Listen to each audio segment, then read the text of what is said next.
అరుదైన రూపమ్మమ్మ, ఎనలేని జాలి గుణమే అమ్మా.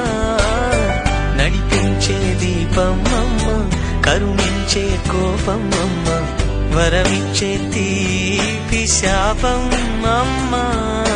నాయాలి అమ్మగా తుండగా, జోలాలి పాడన కమ్మగా కమ్మగా, పెదవే పలికిన మాటల్లో